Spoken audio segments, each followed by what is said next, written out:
Juga orang gila itu, tindakannya sudah di luar kendali. Dia percaya bahwa kamu yang membunuh putrinya. Dia tidak akan melepaskanmu. Orang seperti ini tidak berpikir logis. Kalau kamu bertemu dengannya secara kebetulan, kamu benar-benar tidak boleh bersimpati. Kalau kamu kasihan padanya, itu berarti kejam pada dirimu sendiri. Pikirkanlah, kalau kamu mati, bagaimana dengan Lorenzo? Bagaimana dengan kami? Bagaimana dengan anak-anak itu? Sedangkan orang itu masih hidup, hanya akan terus membunuh. Oke, aku tahu. Dewi menyela bibi Lauren memegangi kepalanya yang seakan pecah karena kesakitan.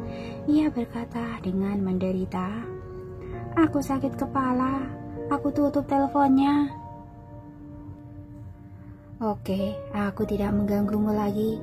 Bibi Lauren juga merasa kasihan. Kamu istirahat yang baik. Ingat kata-kataku. Iya. Setelah menutup telepon, Dewi memegang kepalanya dan berbaring di kursi.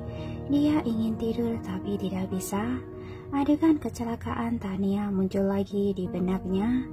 Masa lalu seperti peluru yang tiba-tiba ditembakkan ke kepalanya, membuatnya kesakitan. Dia memegangi kepalanya, kembali ke kamar dengan susah payah, mencari kotak obat dan mengeluarkan tas jarum. Dia menusuk satu jarum pada dirinya sendiri dan memaksa dirinya untuk tertidur secara perlahan, tidak memikirkannya lagi. Pada saat ini, dia sama sekali tidak menyadari bahwa di villa lain dari kejauhan, ada seseorang yang sedang mengawasinya melalui teleskop, mengawasi setiap gerakannya. Kenapa tidak membiarkanku bicara?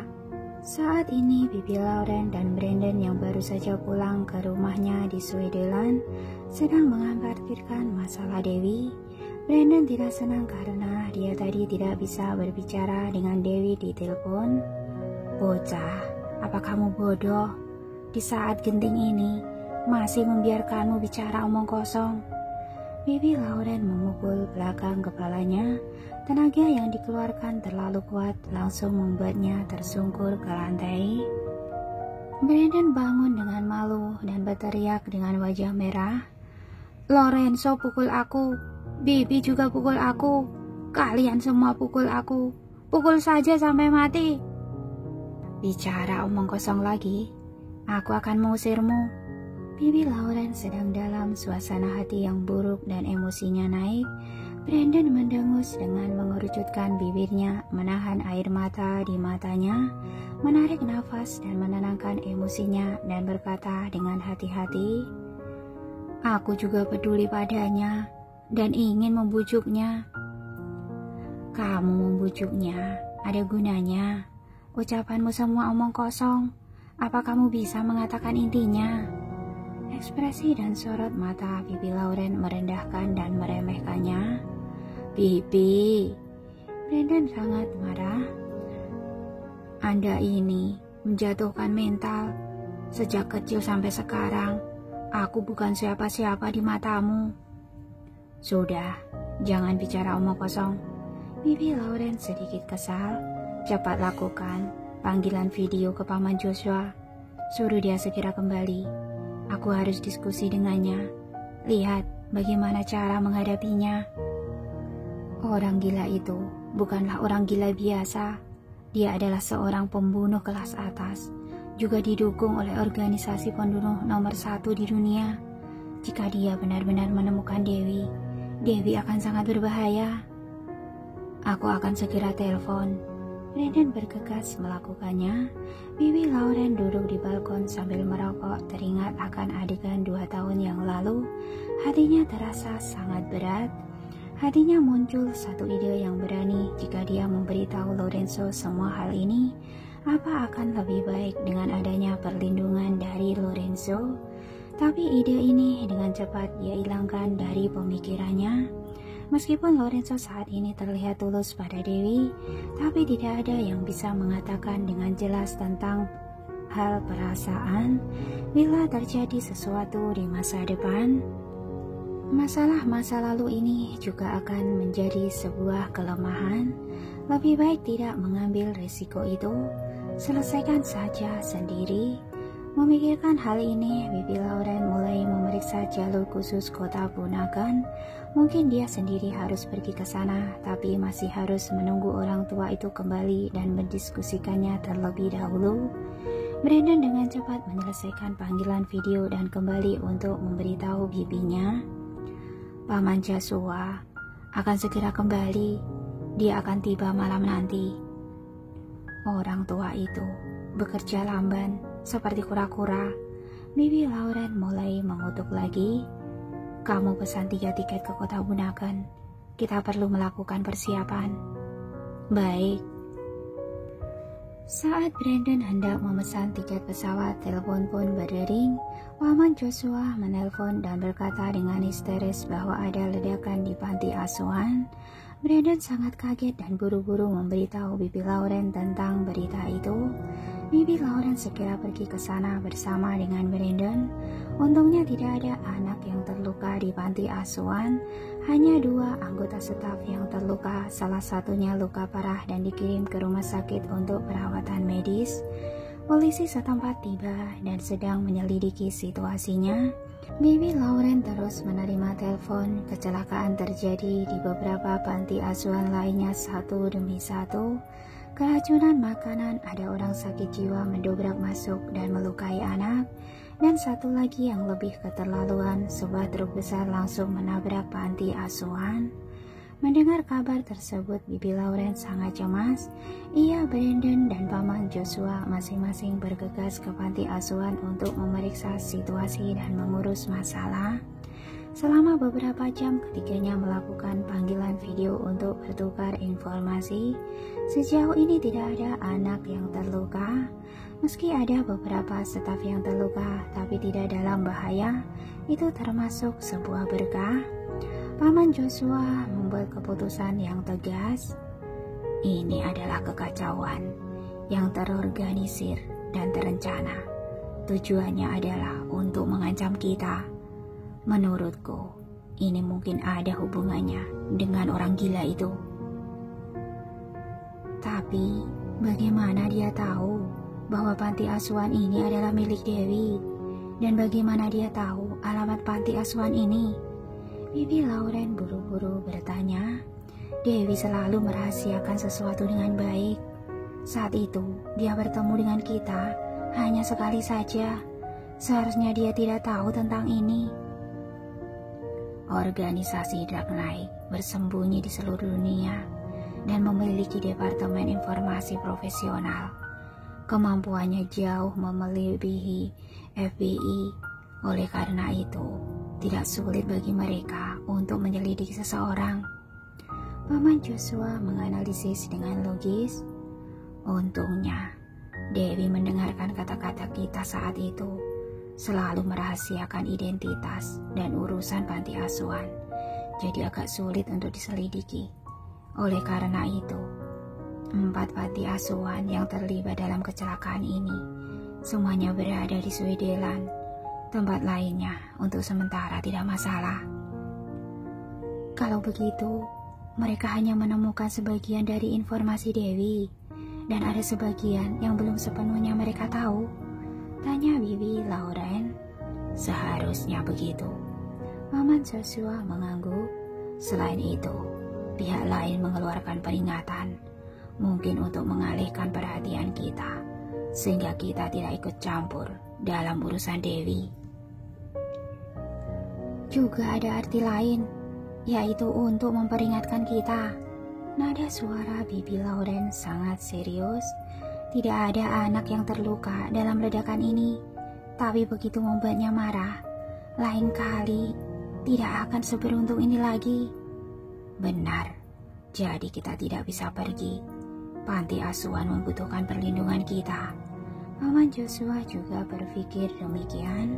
Selain itu, bahkan kita pergi ke kota Bunaken, mungkin juga tidak bisa membantu. Jadi, bagaimana dengan Dewi? Tidak mempedulikannya? Brandon menjadi cemas. Sekarang, Dewi ada perlindungan dari keluarga Mor, jadi dia aman. Paman Joshua sangat logis, tidak ada yang bisa kita lakukan jika kita pergi ke sana.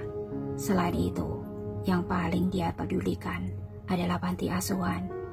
Jika dia tahu panti asuhan terjadi masalah dan kita masih pergi mencarinya, dia malah akan menyalahkan kita. Tapi aku akan menelpon Dewi dan menyanyikan pendapatnya. Bibi Lauren hendak menutup panggilan video dan menelpon Dewi. Tunggu.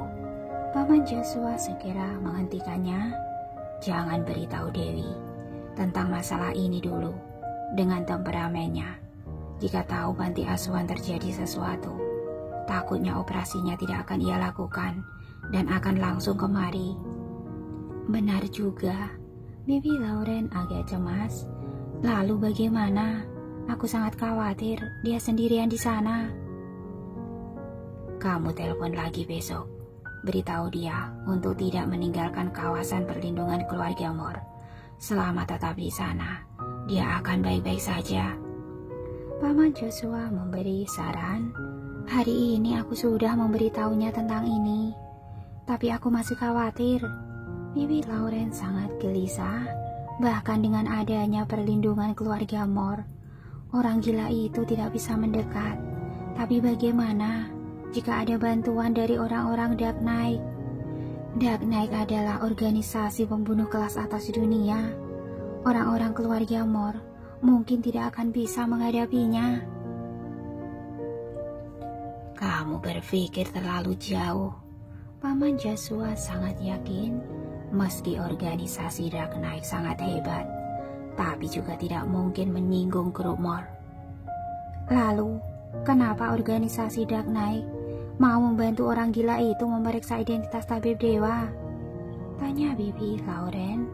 Apa dia tahu orang yang melindungi Dewi adalah orang grup Mor? Hubungan Lorenzo dan Dewi tidak terlalu dipublikasikan. Selama ini grup Mor juga tidak terlalu menonjolkan diri ke publik. Setelah bertarung sekali, baru tahu. Paman Joshua sangat jelas. Begitu tahu di belakang Dewi adalah Tuan Lorenzo. Organisasi Dark Knight pasti tidak akan ikut campur. Kalau begitu, hal ini akan menjadi dendam pribadi orang gila itu. Dia seorang diri, tidak bisa melukai Dewi. Yang dikhawatirkan adalah Dewi yang tiba-tiba emosional, keluar tanpa pengawasan, ditambah dengan rasa bersalahnya pada Tania. Lalu Dewi merasa kasihan padanya. Itu malah berbahaya. Kalau begitu, aku segera peringatkan dia. Bibi Lauren sedikit buru-buru. Besok baru bicarakan lagi saja. Sekarang mungkin sudah tidur, kata Paman Joshua. Urusanku di sini sudah hampir selesai. Aku akan segera kembali. Kamu ceritakanlah padaku soal Dewi dan Tuan Lorenzo. Kalau Tuan Lorenzo sungguh tulus padanya, aku justru sangat setuju mereka bersama. Tulus apanya? Orang seperti itu mana punya cinta sejati. Aku rasa dia hanya suka sesaat, desak Brandon. Bahkan Lorenzo juga orang yang berbahaya. Saat di negara Maple, dia menabrak Dewi. Kemudian Dewi tertembak juga karena dia. Ada hal seperti ini? Tanya Paman Joshua. Sepertinya iya, tapi aku belum tahu detailnya. Aku tahu, aku yang paling tahu jelas. Lorenzo ini sungguh berbahaya. Dia tidak cocok untuk Dewi. Dewi juga tidak menyukainya. Dewi selalu berpikir ingin kabur. Lorenzo lah yang mengurung Dewi di sisinya secara paksa. Baiklah, kita bicara lagi saat bertemu. Paman Joshua dan Bibi Lauren memutuskan panggilan video secara bersamaan. Brandon sangat cemas, ia segera menyelesaikan urusannya, lalu buru-buru kembali dan siap-siap bertemu Paman Joshua. Dia merasa perlu memberitahu Paman Joshua dan Bibi Lauren tentang segala tindakan jahat Lorenzo yang menindas Dewi. Selain itu dia ingin buru-buru ke kota Bunaken untuk melindungi Dewi. Pada saat ini, Dewi tertidur sangat lelap, sedikitpun tidak menyadari ada sesosok orang yang diam-diam memasuki villa. Orang itu sangat gesit, dia langsung lompat melalui tembok halaman, lalu lompat hingga ke balkon lantai 2. Saat dia hendak masuk ke kamar Dewi, tiba-tiba terdengar suara dari bawah. "Siapa?" Kemudian ada cahaya yang sangat terang menyorotinya. Dua pengawal segera mengejarnya. Orang itu tidak sempat bertindak, sudah ketahuan, dia pun terpaksa kabur terlebih dahulu. Kedua pengawal segera mengejarnya. Kedua pengawal wanita, Hana dan Sharon, segera masuk ke kamar untuk memeriksa kondisi Dewi. Melihat Dewi tidur lelap dengan tenang, barulah mereka berdua merasa lega. Tapi mereka tidak berani meninggalkan kamar, satunya menjaga di balkon, satunya menjaga di belakang pintu.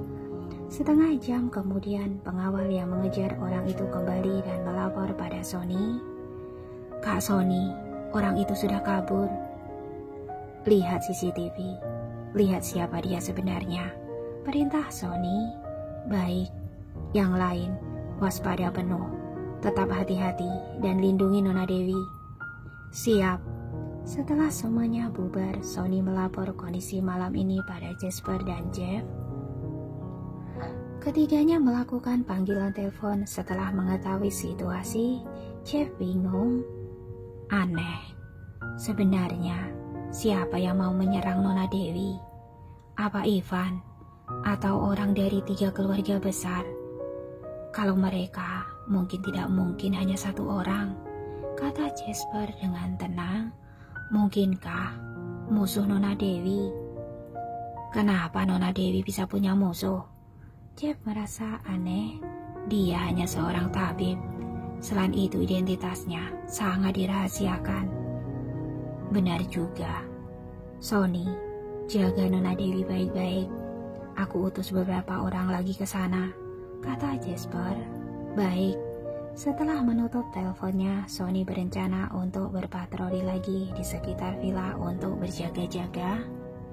Dewi tertidur sangat lelap, sama sekali tidak tahu apa yang terjadi semalam.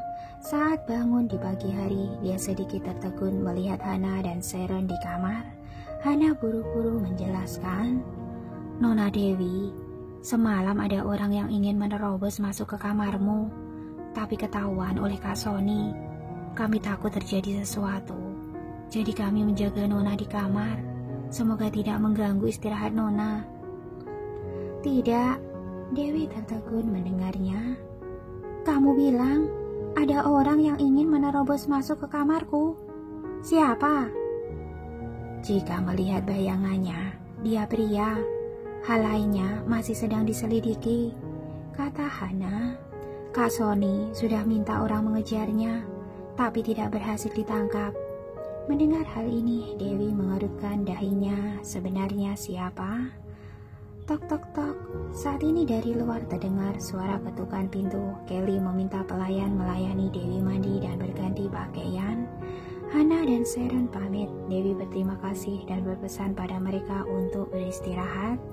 Setelah mandi, saat sarapan di balkon, dia tidak sengaja menemukan permen di bawah kursi. Dia memungut permen itu, melihat bungkusan yang familiar.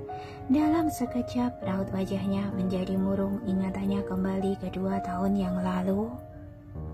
Saat Dewi dan Bibi Lauren turun dari pesawat di Bandara Tokyo, ketika hendak berjalan menuju pintu keluar, tiba-tiba dia melihat seorang anak perempuan menangis di depan toilet. Anak itu sangat menggemaskan, menangis hingga wajahnya merah. Dia tampak hampir kesulitan bernafas. Dewi buru-buru memberikan obat pada anak ini. Setelah kondisinya stabil, dia bertanya pada anak ini, "Adik, kenapa kamu di sini sendirian? Mana papa dan mamamu?" "Aku tidak punya mama. Papa yang membawaku pulang. Tadi saat aku keluar dari toilet, papaku hilang." Anak ini sedikit ketakutan, tubuh kecilnya gemetaran. "Jangan takut, kakak bawa kamu cari papamu ya." Dewi hendak mengantarkan anak ini ke staf bandara, tapi tidak lama kemudian tiba-tiba terdengar suara dari belakang. Tania, Papa. Anak perempuan itu langsung berlari ke arah pria itu. Pria itu menggendong anaknya dengan satu tangan dan menatap Dewi dengan waspada. Pertama kali Dewi melihat pria ini, dia langsung merasa tatapan matanya punya aura membunuh. Papa, tadi waktu asmaku kambuh, kakak inilah yang menolongku. Dia juga mengajakku mencari Papa. Tania buru-buru menjelaskan. Benarkah? Tatapan membunuh pria itu perlahan memudar dan mengucapkan, "Terima kasih," lalu membawa anak itu pergi. Orang ini sangat aneh. Dewi melihat punggung pria itu. Dia merasa pria itu sedikit aneh, tapi anak itu sangat patuh dan menggemaskan. Ia masih melambaikan tangan mengucapkan selamat tinggal padanya. Sepasang matanya yang jernih penuh ketulusan. Bibi Lauren berkata dengan suara pelan, "Pria itu sangat berbahaya. Kita harus menjauh darinya." Berbahaya? Dewi sangat penasaran. Benar. Bibi Lauren tampak serius. Tatapan matanya penuh aura membunuh. Ada tingkat kepekaan yang tajam. Kalau aku tidak salah tebak, dia adalah seorang pembunuh profesional. Pembunuh profesional bisa punya anak selucu itu? Dewi mengerutkan keningnya. Apa anak itu anak kandungnya? Harusnya bukan diculik olehnya, kan? Anak itu bergantung dan akrab dengannya. Selain itu, perhatian dan perlindungannya terhadap anak itu juga tidak seperti berpura-pura. Harusnya anak kandungnya, kata Bibi Lauren sambil menghela nafas. Orang jahat seperti ini tidak seharusnya punya anak. Kalau anaknya ikut dengannya, cepat lambat akan mendapat masalah. Barangkali dia bisa berhenti demi anaknya. Dewi sedikit tidak tega. Profesi seperti ini ibarat hutan. Sekali kamu masuk ke dalamnya, maka tidak akan jalan mundur. Bibi Lauren menganalisis. Kamu lihat saja tampangnya yang waspada tadi. Pasti ada yang sedang mengejarnya. Semoga anak itu baik-baik saja. Dewi berdoa untuk anak itu. Semoga.